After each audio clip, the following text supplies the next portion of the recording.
Programa 16. Los polígonos y sus ángulos internos. En este programa se mostrará cómo se obtiene la fórmula para calcular la suma de las medidas de los ángulos internos de polígonos convexos. Si en un plano trazamos varios segmentos de recta, uno a continuación de otro, se pueden dibujar infinidad de figuras geométricas. Las que se forman cuando dichos segmentos encierran una región del plano se llama polígonos.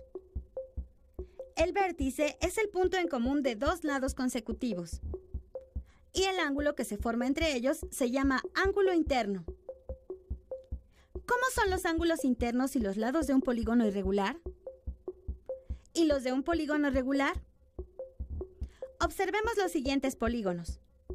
Son diferentes, pero ¿en qué consiste su diferencia? Si en cada polígono prolongamos cada uno de sus lados, ¿qué observas? Ahora prolonguemos los lados del polígono de la derecha. ¿Notas la diferencia? En uno de los polígonos, las prolongaciones de sus lados cortan a los demás lados. En el otro, esto no ocurre. Si en un polígono la prolongación de cualquiera de sus lados no interseca a los otros, entonces se dice que es un polígono convexo. ¿Qué otra diferencia hay entre ambos polígonos? Fijémonos ahora en los ángulos de los dos tipos de polígonos. En el polígono no convexo, ¿cuánto mide cada uno de sus ángulos? ¿Y cuánto miden los ángulos del polígono convexo? El polígono no convexo al menos tiene un ángulo que mide más de 180 grados, mientras que en el polígono convexo todos sus ángulos son menores que 180 grados.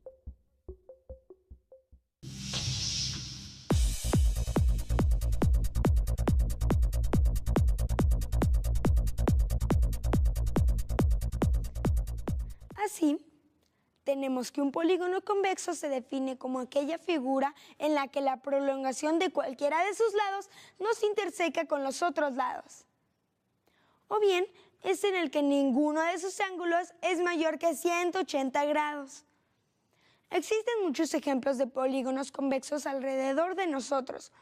Por ejemplo, en la pintura, el estampado o en trazos de mosaicos. ¿Sabías que la religión musulmana prohíbe la representación de las figuras de seres humanos y animales? Estas limitaciones desarrollaron la imaginación de los artistas musulmanes, que crearon obras como las inscripciones caligráficas, el ataúrique o decoración vegetal estilizada, los arabescos y la decoración geométrica o de lacería.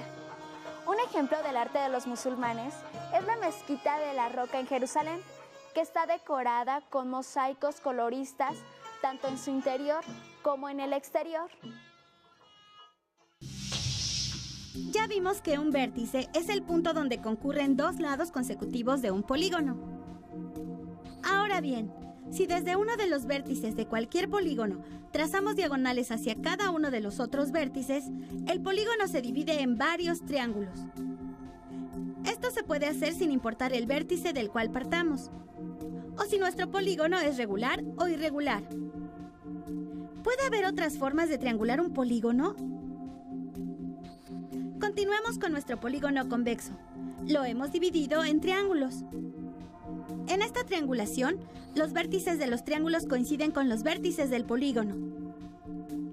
Y la suma de las medidas de los ángulos internos de los triángulos es igual a la de los ángulos internos del polígono.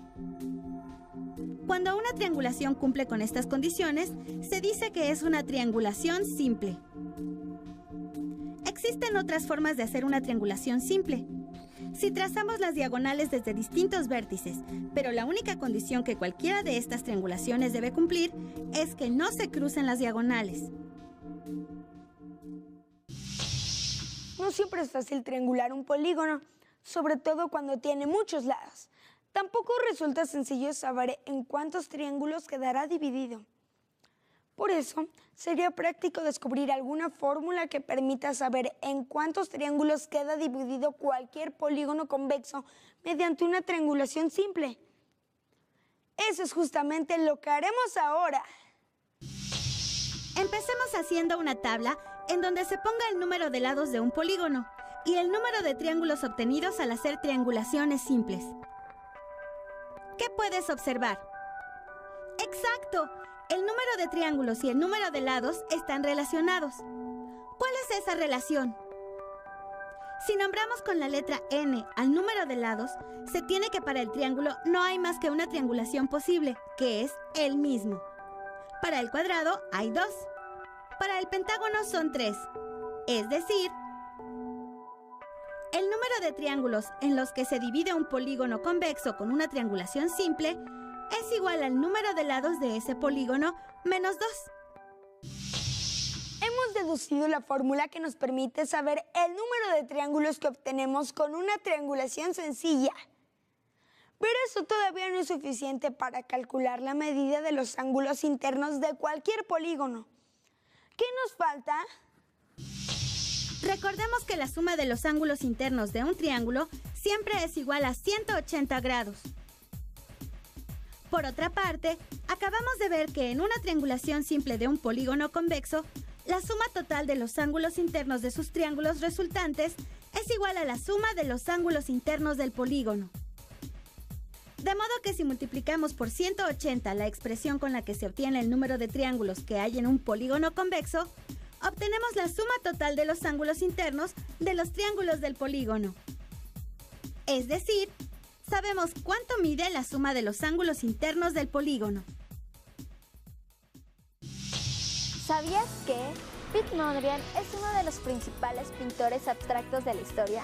Nació en Amersfoort, Holanda, el 7 de marzo de 1872. Estudió en la Academia de Bellas Artes de Ámsterdam. Mondrian creía que un lienzo, es decir, una superficie plana, solo debía contener elementos planos, por lo que solo utilizó figuras planas en sus obras. En 1940, su estilo había logrado mayor libertad y viveza. Abandonó la severidad de las líneas en negro para yuxtaponer áreas de colores brillantes, como puede verse claramente en la última obra que dejó acabada, Broadway Boogie Woogie. Sus teorías sobre la abstracción y la simplicidad no solo alteraron el curso de la pintura, sino que tuvieron una profunda influencia en la arquitectura, el diseño industrial y las artes gráficas. Piet Mondrian murió el 1 de febrero de 1944 en Nueva York.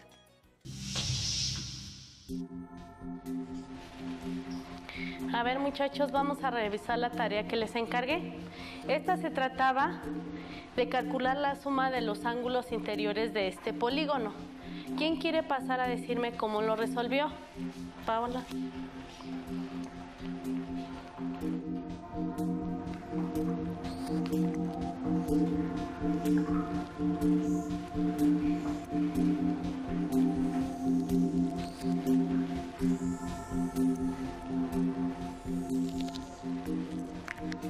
Primero hice una triangulación simple, como lo vemos en la figura.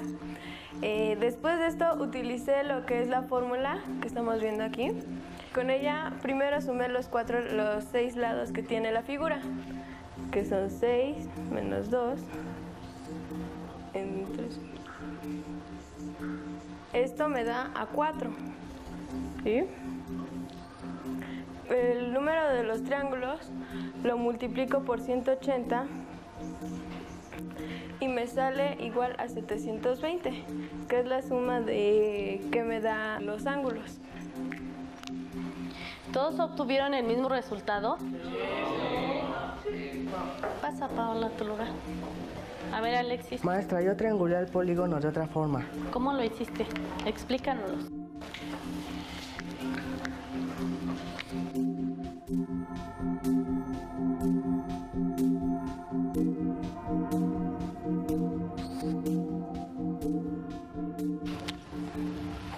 Primero marqué un punto. Después tracé segmentos.